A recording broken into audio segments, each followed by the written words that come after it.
Aleluia, Deus seja louvado. Vamos à palavra do Senhor, meus amados irmãos. Efésios capítulo 4, versos 7 e 8. Antes de lermos aqui a palavra, quero apresentar aqui os nossos visitantes. Onde está Isabel Alves? Onde está? Isabel? Tem que sair um pouquinho ali, ok? O Antônio. O Antônio. Está lá atrás, pode aplaudir o Senhor pela vida do Antônio, amém, irmão? Deus abençoe. E tem a Bruna, que é uma outra Bruna. Onde está a Bruna? Está lá atrás, pode aplaudir o Senhor pela vida da Bruna, amém? Glória a Deus. Agora tem duas Brunas aqui, amém? Deus seja louvado. Obrigado pela presença, é um prazer tê-lo conosco. E sintam-se alegres de fazer parte desta família. Efésios capítulo 4 é uma carta de Paulo. Vamos ler a versão NAA, que é a Nova Almeida atualizada, e que diz assim: preste atenção, são 2 versos, preste atenção em cada palavra que nós vamos ler, amém? Pode acender as luzes, porque o pessoal está com a Bíblia aí. A Isabel chegou aqui. Dá um sinal, Isabel. Você pode aplaudir o Senhor pela vida, Isabel, amém? Nós falamos seu nome aqui agora. Muito bem. E a graça foi concedida. O que foi concedida? A graça. E a graça foi concedida a cada um de nós, segundo a medida do dom de Cristo. Por isso diz: quando ele subiu às alturas, levou cativo o cativeiro e concedeu dons aos homens. Pode deixar o texto aí, coloque novamente o verso 7, depois do 8, daqui a pouquinho pode chegar. Feche seus olhos. Pai querido, que palavra maravilhosa. A graça foi concedida aos homens. Nós te louvamos, Senhor. Não nos deixe ficar sem compreender quão profunda é esta palavra, Senhor. Está aqui, ó Pai, pessoas, vidas que escolheram nesta noite estar na tua casa, que escolheram nesta noite te adorar, ouvir a tua palavra, edificar suas vidas. Vieram te honrar, Senhor. Que o Senhor esteja honrando cada vida através da tua palavra, em nome do Senhor Jesus. Amém. A graça foi concedida a cada um de nós. A graça é um favor de Deus. A graça é algo que eu e você não merecemos. A graça foi uma segunda chance que Deus deu para nós. Nós estávamos no caminho da morte eterna, nós estávamos no caminho da condenação. Aí Jesus interfere, aí Jesus entra na nossa história e muda tudo. E o condenador foi vencido. Jesus toma das mãos do inimigo um documento que o diabo tinha como direito para nos condenar. Mas a Bíblia diz que através da morte e da ressurreição de Jesus, Jesus toma das mãos do inimigo, a Bíblia fala, a cédula que nos era contrária, que era contra nós. Por isso hoje nós estamos no caminho da salvação, nós estamos no caminho da vida eterna. Nós podemos dizer que somos pessoas que vivemos a esperança da vida eterna e que não tememos nada, nem a morte, nem a vida vai nos separar do amor de Deus que está em Cristo Jesus.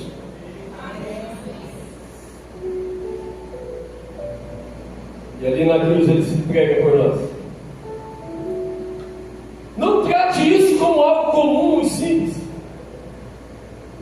Não tenha a morte de Jesus como algo comum, por favor, irmãos, nunca pense assim. A morte de Jesus mudou a nossa história para uma felicidade plena. Todos nós queremos viver muito tempo. Tem pessoas que ficam aí cuidando da sua saúde, da sua pele, querendo se parecer sempre mais jovem. Não é assim? Tem uns que até estica, né? Querem viver mais. Querem viver o máximo da sua vida aqui na Terra. Que você não foi projetado para morrer. Você foi projetado para viver eternamente. Mas aí depois que o pecado entrou, a morte veio junto, no mesmo pacote. Mas aí quando Jesus entra na nossa história, Ele nos coloca de novo no propósito de Deus, que é vivermos eternamente. Glória a Deus. Nenhum de nós, quando chegar na glória, teremos saudade da terra. Nenhum de nós, quando contemplarmos o paraíso, teremos saudade deste mundo. Então que você tenha ansiedade pela vida eterna. Então nós olhamos o texto, essa carta de Paulo. Ele diz que a graça foi concedida a cada um de nós segundo a medida de Cristo. Quando ele subiu às alturas, Jesus morreu, ressuscitou e subiu. Quando ele subiu às alturas, ele levou o cativo o cativeiro e concedeu algo para nós. E deu dons aos homens. A palavra dom é traduzida por presente. Então o Senhor Jesus subiu ao céu e nos deu presente os dons ministeriais que você leu aqui comigo. É um presente de Deus para nossas vidas. Então, amados, o ideal de Deus é nós compreendermos essa palavra. O ideal para a sua vida cristã é você compreender isso. Nós não podemos viver uma vida cristã sem ter essa compreensão. Talvez você ainda não entendeu o seu lugar aqui no reino de Deus. Talvez você está, não, eu sou servo de Deus, eu vou na igreja, eu sou dizimista, eu sou uma pessoa, eu estou sempre na casa do Senhor, eu não falto a culto, eu estou no Gessel, mas você talvez ainda não compreendeu qual é o propósito de Deus na sua vida. É algo mais profundo. E através dessa palavra nós estamos trazendo uma compreensão para que você entenda o seu lugar no reino de Deus. E esse texto que nós lemos, ele mostra para nós, primeiramente, a manifestação da graça de Deus, que nós já ouvimos bastante e continuaremos a ouvir, porque às vezes nós esquecemos de algumas coisas. Às vezes nós esquecemos que Jesus morreu e passamos a não ter gratidão mais pelo Senhor. Às vezes nos acostumamos com a religião e esquecemos de tudo aquilo que o Senhor fez. Há uma frase que diz, que traz para nós um despertamento para que nós possamos sermos gratos a Deus. A frase diz assim: a ingratidão é a vitamina que alimenta a amnésia de quem ainda não entendeu o propósito de Deus. Vou repetir. A ingratidão é a vitamina que alimenta a amnésia, esquecimento, de quem ainda não compreendeu o propósito de Deus. Você não está aqui por acaso. Você não foi chamado por Deus por acaso. Deus tem um propósito, um plano através da sua vida. Que coisa linda é a gente compreender o propósito de Deus. Esses dias eu vi uma fala na internet e alguém disse assim: eu prefiro estar no deserto como Moisés estava ali, ou como aquela sarça que queimava, mas eu prefiro estar ali por um propósito do que estar lá em Jerusalém e ser uma árvore que não produz fruto algum. Então é muito importante nós compreendermos o propósito de Deus para a nossa vida. E o texto fala que ele subiu, ele levou cativo o cativeiro, e ele concedeu aos homens, a nós, a vocês, ele concedeu dons. Você tem um dom de Deus aí, irmão. Deus tem um plano, ele te deu um dom, ele tem um propósito através da sua vida, que você possa entender o que Deus quer de mim nessa geração, o que Deus quer de mim como crente nessa terra.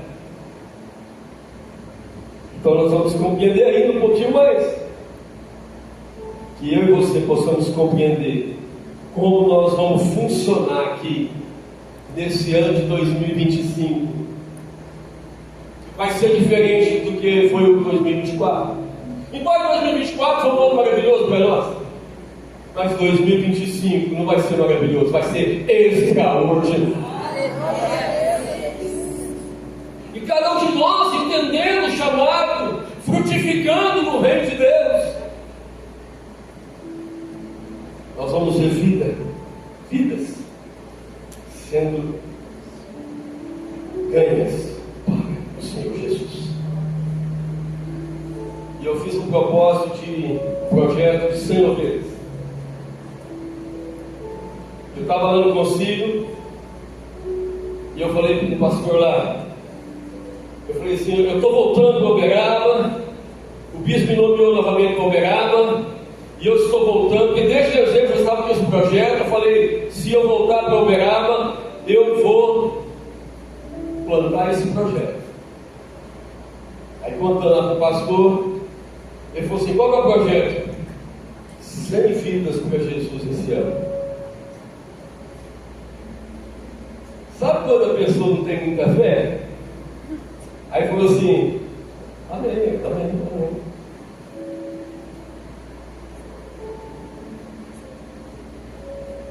Aí falei para o outro também não deu muita.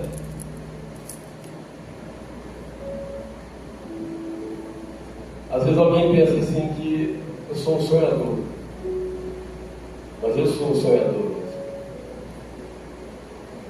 Mas ganhar 100 almas para Jesus não é ser um sonhador. Eu estava acompanhando o pastor Mac lá de Goiânia. A igreja dele tem 8 mil membros.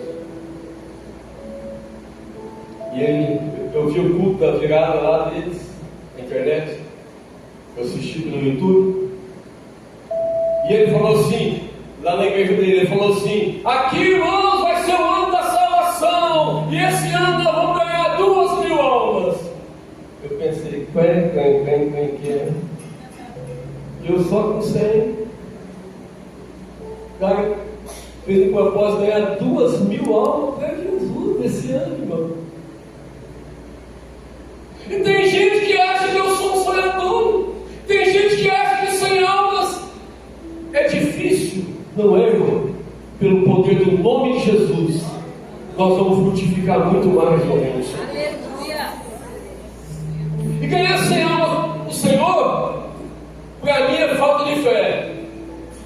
Eu estou acreditando que 100 pessoas aqui vão gerar pelo menos um esse ano, e 200 não vão gerar ninguém.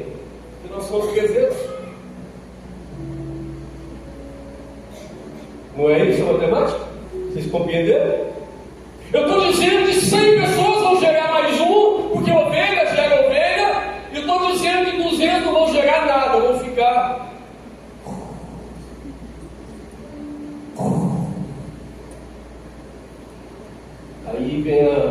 Presbiteriana News e fala assim: vem aí, irmãos, o nosso culto de Natal e o culto da virada já está terminando 2025.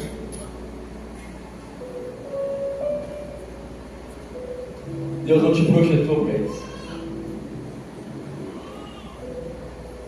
O texto diz que Jesus subiu e ele levou cativo o cativeiro.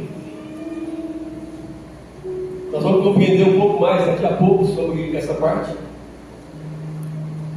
E ele deu dons aos homens. O que você está fazendo com o seu dom que Deus te deu? Você vai lá em Atos dos Apóstolos, a Bíblia diz que eles eram batizados e eles recebiam o dom de Cristo. Não aceite menos do que frutificar no reino do Senhor.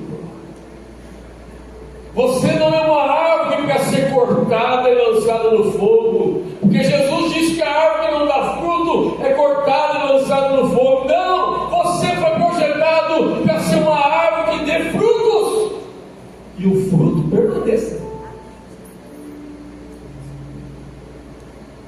Ou seja, você vai ganhar uma vida para Cristo, você vai gerar uma alma para o Senhor e você vai cuidar dela. Tem gente que fala assim: ó pastor, eu trouxe uma pessoa aqui, o João, ó, um exemplo aqui, eu trouxe o João para Jesus, hein? Agora o senhor cuida aí, viu pastor?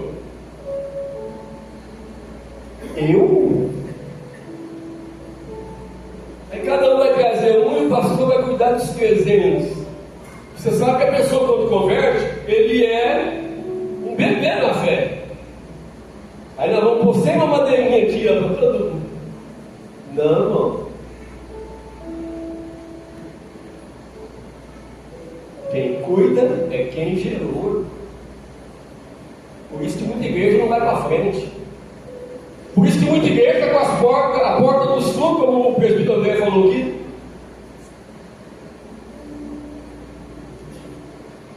Olha lá o neném da Cintia. Vocês que cuidam aí. Eu vou lá, pego, apresento, né? Brinco com ele um pouquinho, depois eu devolvo. Nasceu agora o Theo, filho do Alex. Não, aqui não, né? Filho do Alex e da. Tá aí? Só o Alex. Filho do Alex e da Carol. Nasceu agora, poucos dias. Quem gera, cuida, e o vosso fruto permanece. É lindo, irmãos, a palavra de Deus. É maravilhosa a palavra de Deus. Então que nós possamos sonhar os sonhos de Deus. Amém? Então o texto diz: ele levou cativo o cativeiro e deu dons aos homens. Vocês sabem, coloca para nós o verso que está aqui.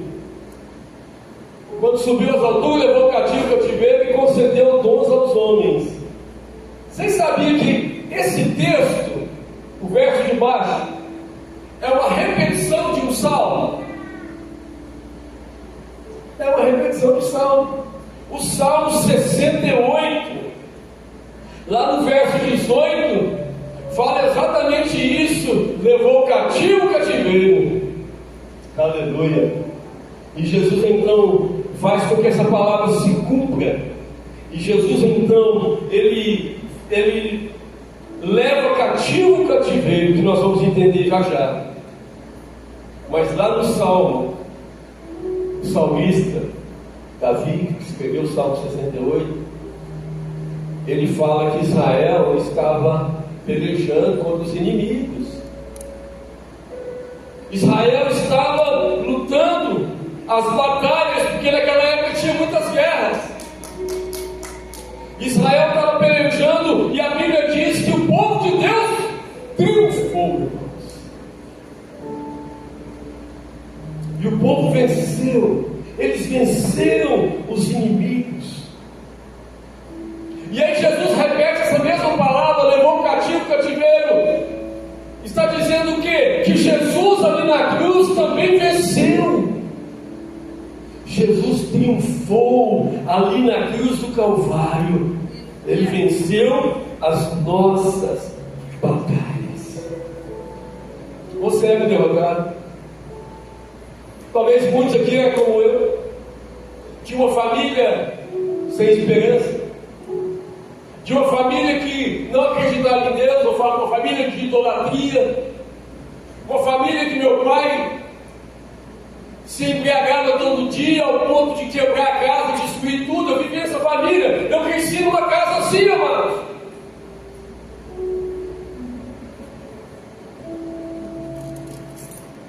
Mas quando eu fui para Jesus, criança ainda,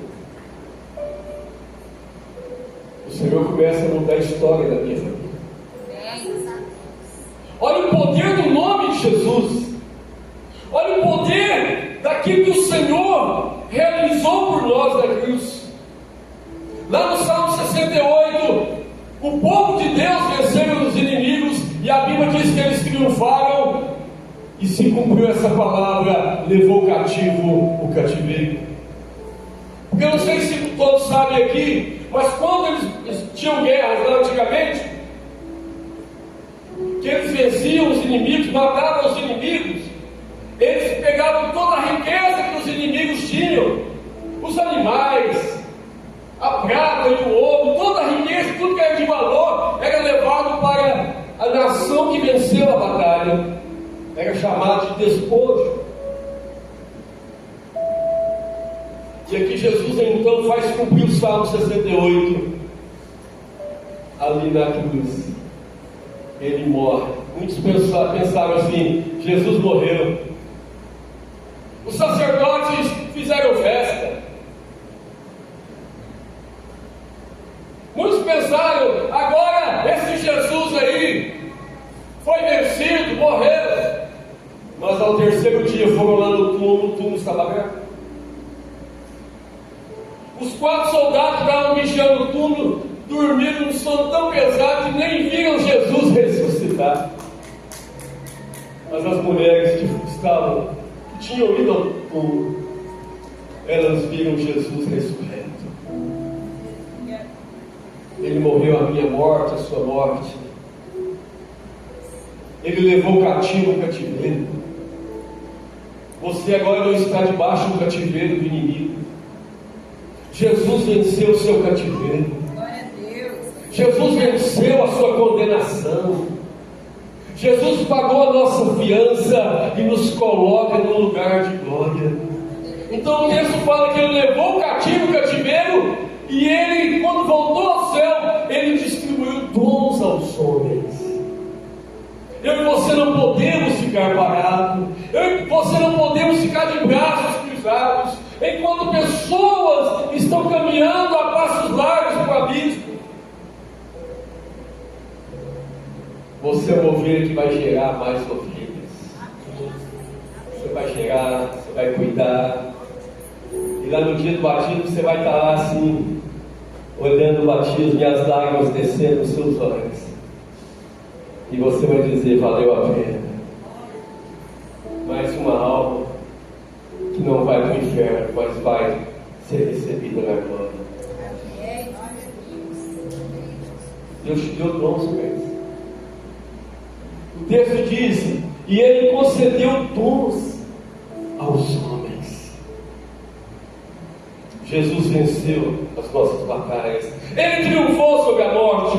Ele triunfou sobre o pecado. E ele nos libertou de toda condenação do inimigo. Eu quero, amados, já finalizando, que você entenda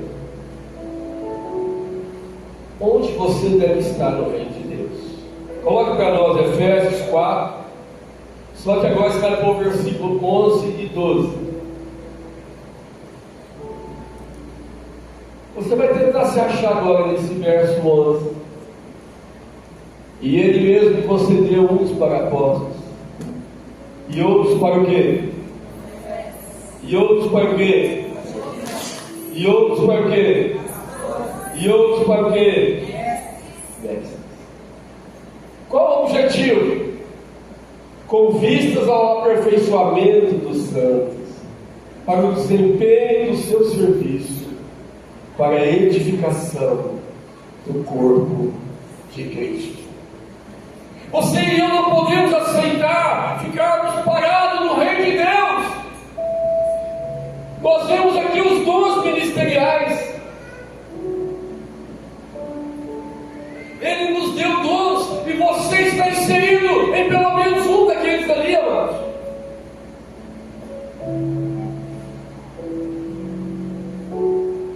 Você que é um líder de Jezreel, você está inserido em um desses dons. O seu Jezreel será influenciado por esse dom que Deus te deu. Aleluia. Então é glorioso nós compreendermos isso. E para encerrar, eu quero explicar. Quando a Bíblia fala que ele levou o cativo o cativeiro, está dizendo que você agora é uma pessoa livre. Você agora não está preso, você é livre para exercer os dons de Cristo aqui na terra. Você foi liberto, porque o Senhor te libertou, me libertou, para que nós possamos ir livremente exercer o nosso dom. Você está lá em certo lugar, aí tem uma pessoa doente, aí você vai lá, fala assim: eu vou orar para você. E você ora: Deus, o Senhor é poderoso para fazer muito mais além do que eu vou pedir. Assim diz a tua palavra. Eu ministro sobre essa vida a cura, Senhor. Que essa pessoa seja curada em nome de Jesus. Você tem autoridade para isso. Você está em outro lugar e de repente uma pessoa é cometida de um espírito maligno, e você vai lá e fala assim: em nome de Jesus, deixa ele, deixa ela, em nome de Jesus, sai dessa pessoa. E a pessoa vai sair na hora, irmão.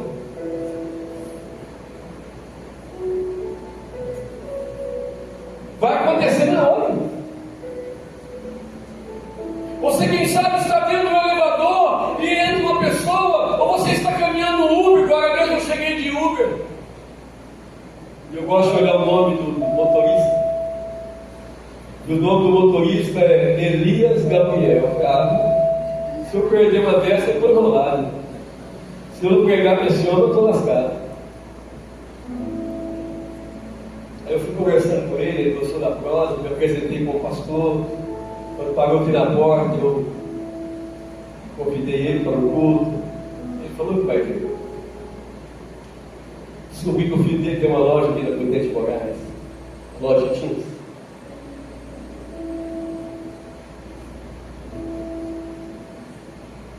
Eu não ia vir de Uber, mas hoje eu estou sem carro, eu vinha de moto. Para quem não sabe, eu sou motociclista, prazer. Eu peguei ontem de andar de moto. O sonho dele de me ver andar de moto foi realizado. Ele falou assim: eu não consigo imaginar o pastor andando de moto. E por acaso a gente estava no mesmo lugar e eu estava de moto. Minha filha e minha esposa viajaram no meu carro, o carro está ali, está com um pequeno problema. E eu ia vir de moto, mas aí choveu bem na hora. Eu saí para vir para o culto. Aí eu chamei o Uber. Deus tinha um propósito nisso. Deus tem um plano em tudo. Glória a Deus. Eu falei: eu não posso me calar. Deus concedeu a nós os dons. E não é você que vai falar. É o Espírito Santo. A Bíblia diz: o Espírito Santo falará através de vocês. Você só vai abrir a boca. Ele vai colocar as palavras na sua boca. Do seu jeitinho, com a sua natureza. Talvez você é uma pessoa mais introvertida, mais extrovertida. Do seu jeito, os dons serão revelados através da minha e da sua vida. Não fica lá. Não fica lá. Levou o cativo significa que você agora está livre. Aleluia, você está ali para exercer os dons. Levou o cativo o cativeiro. É para que eu e você possamos perceber que essa graça nos fez um instrumento nas mãos do Senhor.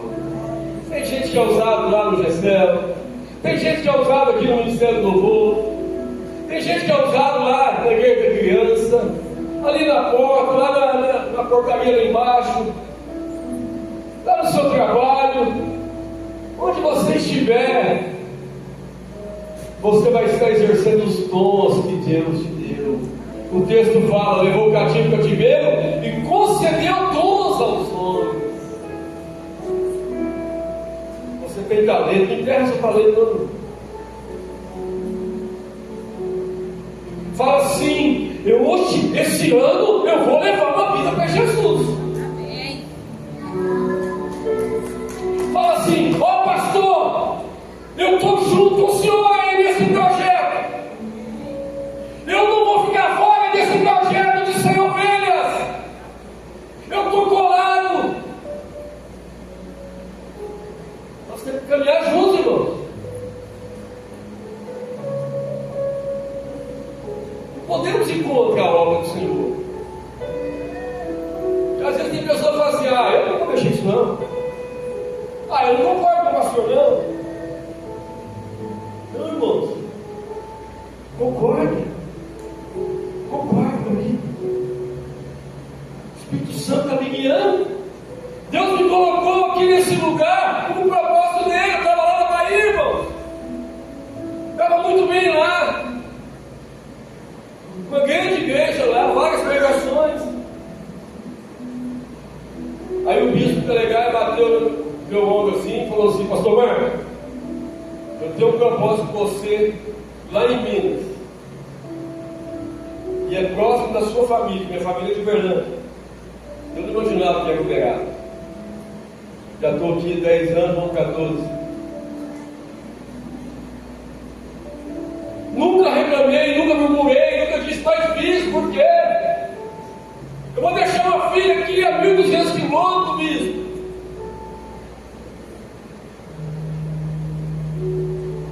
Não, falei isso não. Nem pensei.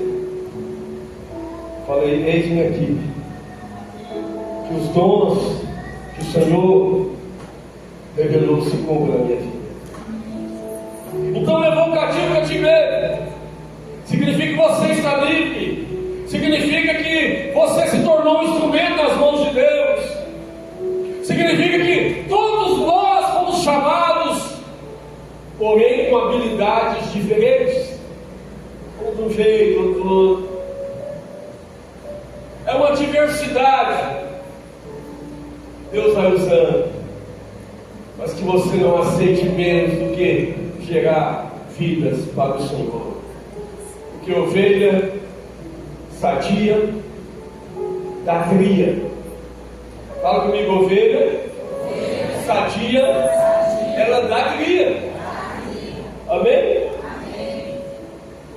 Ovelha sadia gera dele. Você quer ser uma ovelha sadia? Ovelha sadia sempre dá cria. E gera mais. Dos 100 já tem 15 na minha lista. Amém? Só está faltando 85, porque nós vamos trabalhar com isso aí. Mas lembra de uma coisa: você vai chegar e vai cuidar. Você vai chegar, vai trazer para a igreja, essa pessoa vai ouvir a palavra, vai participar de louvor, o Espírito Santo vai trabalhar na vida dela, o Espírito Santo vai convencer ela do pecado. Está na Bíblia isso.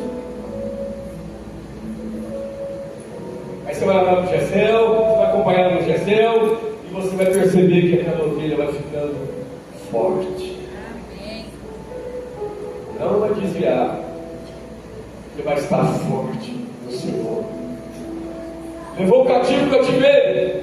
A melhor interpretação desse texto fala assim: ele subiu ao céu. Repete comigo: ele subiu ao céu. Ele subiu ao céu. De novo: ele subiu ao céu. Ele subiu ao céu. E levou o cativo o cativeiro. Ele levou o cativo o cativeiro. A melhor interpretação desse texto, eu estava estudando sobre esse texto, E é tão interessante como o Espírito Santo trabalha na vida da gente.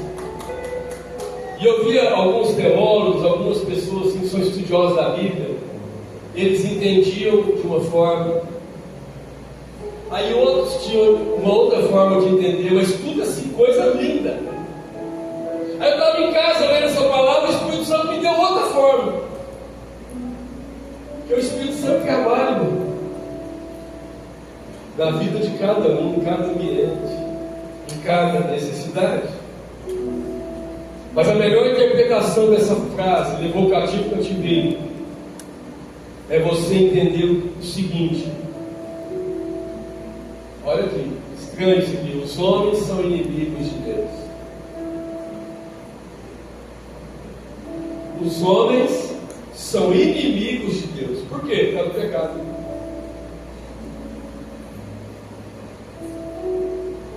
Toda semana as pessoas pecam. Às vezes todos os dias. E o pecado nos afasta de Deus. Então, os homens são inimigos de Deus. Bom, você vai entender. Por causa do pecado. Mas na morte e na ressurreição de Jesus, fala que Ele levou o pecado, Ele levou a condenação, e Ele venceu todas as forças das trevas. Então, quando a Bíblia diz que Ele subiu ao céu, levou o cativo cativeiro, está dizendo, Ele venceu a morte, Ele venceu o pecado, e Ele venceu toda a força do inimigo.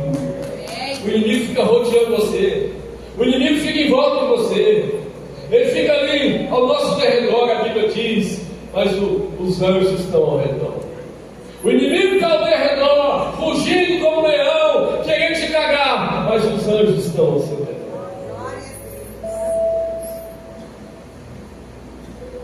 Quando o diabo vem para tentar atingir você, ele vê Jesus.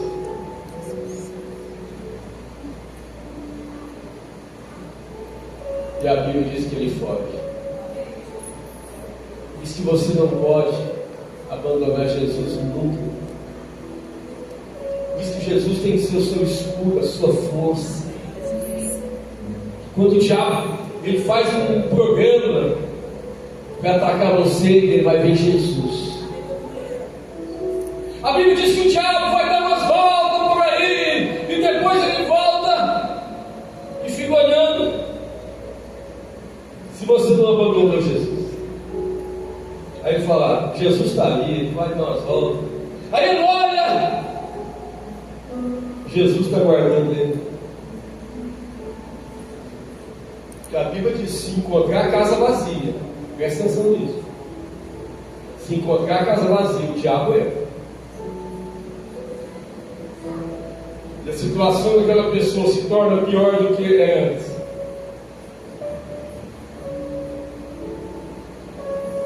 Não largue Jesus por nada. Ame Jesus de todo o teu coração, de toda a tua alma, com todas as tuas forças, amados. Sirva o Senhor direito. Não sirva a Deus de maneira meia boca, não. Sirva a Ele com excelência. Ele fez tudo excelentemente para nós. Mostre para as pessoas do mundo, para os seus amigos, para os seus parentes. Mostre que você ama Jesus mais do que tudo nessa vida. Mostre para ele. Eles vão olhar e falar assim, você ama Jesus mesmo? Você fala assim, eu amo, porque ele é tudo para mim. E as pessoas vão querer conhecer o seu Jesus também. Mas se olhar para nós e vemos em nós um crente relaxado,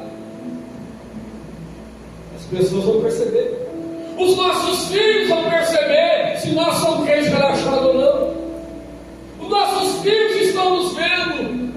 Os nossos filhos vão ser a cópia do que nós somos como pais.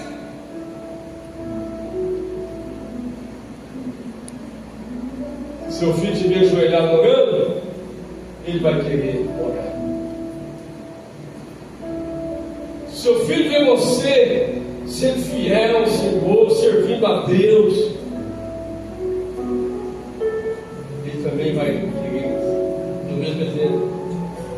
Se seu filho vê você trazer um dízimo, ele vai querer trazer um dízimo. Vamos servir ao Senhor com excelência, em nome de Jesus. Levou o cativo o cativeiro, significa que ele levou embora o pecado, a condenação e a força das trevas. E tendo feito isso, você não está carregando o pecado na sua vida, que Jesus já levou. A morte não tem domínio sobre a sua vida, porque ele venceu a morte. A força do inimigo não tem domínio sobre a sua vida, porque Jesus levou cativo o cativeiro. O texto termina assim: e tendo levado cativo o cativeiro, deu dons aos homens. Toma dons. Vocês têm autoridade. Vocês vão usar meu nome aí na terra. Vocês vão receber meu nome. Vocês vão usar meu nome. É o meu nome que vai salvar. É o meu nome que vai curar os enfermos. É o meu nome que vai transformar a sua casa. Você acha que você vai lá? Seja curado em nome de Marcos. Sai dele em nome de Marcos. Sai dele em nome de Jesus. É infalível. Você é o resultado daquilo que Jesus fez por nós. Você pode aplaudir o Senhor Jesus bem forte, amém? Coloque-se de pé nesse momento. Nós vamos adorar o Senhor. Nós vamos adorar nesse momento. Eu quero que você adore. Eu não sei qual canção eles vão cantar. Eu quero que você adore. Diferente do que você já adorou no início. Você vai adorar muito mais intensamente. Vamos cantar para Jesus. Vamos adorar o nosso Senhor. Já estamos terminando. Eu quero louvar. Cante ao Senhor. Diga.